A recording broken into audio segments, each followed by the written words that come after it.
ایسی وادی جہاں پانی کا شور بھی آپ کو سکون دیتا ہے۔ پاکستان کے دارالحکومت اسلام آباد سے تقریباً 384 کلومیٹر کے فاصلے پر صوبہ خیبر پختونخوا کے ضلع دیر بالا کی وادی کمراٹ کو یہاں کے مقامی افراد پاکستان کا سوئٹزرلینڈ کہتے ہیں، اور شاید سچ کہتے ہیں کیونکہ اس کی گواہی دیتے ہمیں کینسوف بھی ملے جو اپنی ساتھی فینی کویلو کے ہمراہ وہاں موجود تھے۔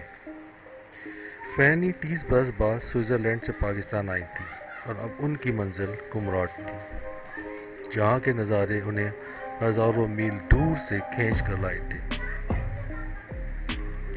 دنیا کی جھمیلوں سے دور قدرتی ماحول میں چند دن گزارنے کا ارادہ ہو اور آپ کو نگاہ انتخاب وادی کمراٹ پر جا کر رکے تو ذہن میں رکھیں کہ آپ کو چند مشکلات کا سامنا تو رہے گا، لیکن ان سے گزر کر جب آپ منزل پر پہنچیں گے تو یہ وادی قدرتی نظاروں کے بارے میں آپ کے ذہن میں موجود تصور سے بھی زیادہ حسین نکل سکتی ہے۔ بادلوں سے گرے برف پوش پہاڑوں کے درمیان واقع اس وادی میں کئی سرسبز پانڈے چراگاہیں ہیں۔ جہاں سے بھی گزریں پتھروں سے ٹکراتا دریائے پنجگورہ کا پانی آپ کو ہلکی پھلکی موسیقی کی مانند محفوظ کرتا ہے،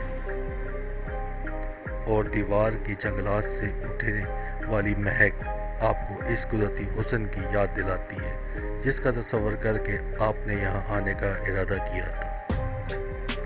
یہاں ہمیں گورنمنٹ ڈگری کالج نوشہرہ کے استاد پروفیسر آمنہ ملی جو ہماری طرح پہلی بار کمراٹ آئی تھی۔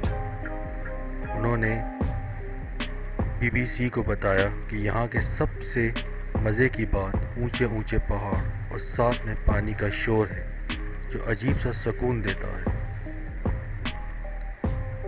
تو یہ شور لیکن آپ کو بہت زیادہ ذہنی سکون دیتا ہے۔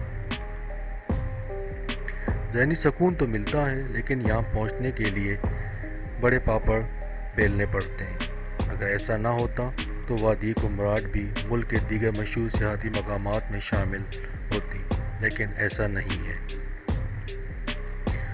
اور اس کے باوجود وہی مشکلات ہیں جن کا ذکر ہم آغاز میں کر چکے ہیں۔ ان میں انتہائی پتھریلے راستوں پر سفر سیر فہرست ہے۔ اس کے بعد باری آتی ہے انٹرنیٹ اور موبائل سروس کی عدم دستیابی کی، اور پھر یہاں تک رسائی کے لیے درکار پیدل سفر بھی آسان نہیں۔ اسلام آباد سے وادی کمراٹ کا فاصلہ تو 384 کلومیٹر ہے، یعنی اسلام آباد سے لاہور کے فاصلے سے کچھ کم، لیکن یہ طے ہوتا ہے کہ کم از کم 11 گھنٹے میں۔ دیر بالا تک کا سفر آسان اور پکی سڑک پر تھا، سو خاصا جلدی طے ہو گیا، لیکن اصل امتحان تو یہیں سے شروع ہوا۔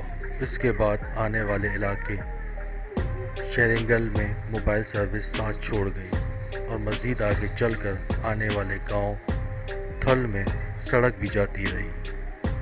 اس مقام سے کمراٹ تک کا فاصلہ کہنے کا تو صرف 12 کلومیٹر ہے، لیکن اسے طے کرنے میں مزید 1.5 گھنٹہ لگتا ہے۔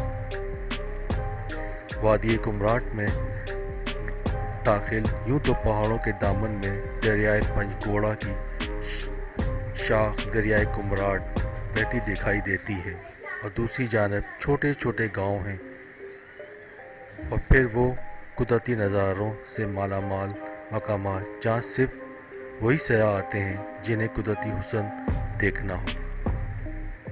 یہاں آپ کو حال ہی میں تعمیر ہونے والے چند ہوٹل بھی دکھائی دیتے ہیں جن کے مقامی مالکان سیاحوں کو بنیادی ضروریات زندگی مہیا کرنے کی کوشش کرتے دکھائی دیتے ہیں، لیکن اس کوشش میں کامیابی کی ضمانت نہیں دی جا سکتی۔ یہاں ہمارا قیام یہاں ایک ایسے ہوٹل میں رہا جہاں آپ کے کمرے میں واش روم متصل ہوتا ہے، اسے سپر ڈیلکس روم بنا دیتا اور کرائے کو بڑھا دیتا ہے۔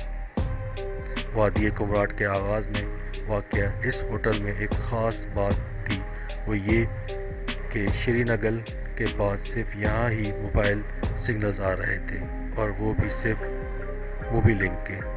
یہ کہنے کا تو بڑی بات نہیں، لیکن اگر آپ جانتے ہوں کہ اس سے آگے ان کا بھی امکان نہیں، تو یہاں سے اپنے رشتہ داروں کو خبر خیریت کی اطلاع دینے میں کوئی حرج نہیں۔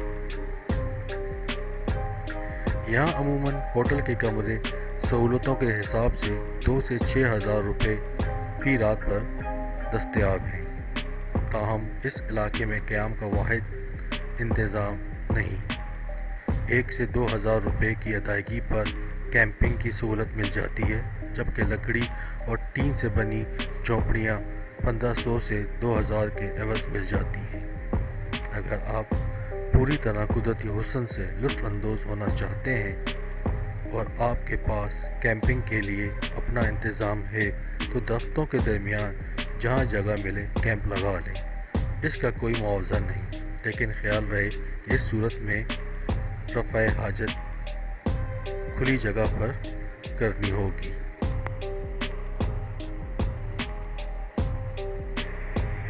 ناظرین، آپ کمراٹ ویلی کا وزٹ ضرور کریں۔ یہ نہایت ہی خوبصورت اور دلکش مقام ہے۔ یہاں کا موسم نہایت ہی حسین اور دلکش ہے۔ جہاں آپ نے پاکستان کی بے شمار وادیاں دیکھی ہوں گی، ایک دفعہ اس وادی کا وزٹ بھی ضرور کریں، لیکن خیال رکھیں یہاں کی صفائی کا خیال ہم سب کو رکھنا ہے، کیونکہ یہ قدرت کے حسین نظارے ہمارے لیے ایک تحفہ ہیں۔ انہیں محفوظ کرنا اور آنے والی نسلوں کے لیے محفوظ بنانا ہم سب کا فرض ہے۔ لہٰذا جو بھی کھانے پینے کی اشیاء ہم اپنے ساتھ لے کر آئیں، ان سے بچا ہوا کوڑا کرکٹ ہم اپنے ساتھ تھیلیوں میں ڈال کر واپس لے آئیں، تاکہ اس حسین وادی کو ہم گندا ہونے سے بچا سکیں۔ زیادہ تر سیاح جس طرح سے دوسرے مقامات کو تباہ کر چکے ہیں، اس طرح سے ہمیں خیال رکھنا ہے کہ ہم اس حسین وادی کو بھی تباہ ہونے سے بچائیں۔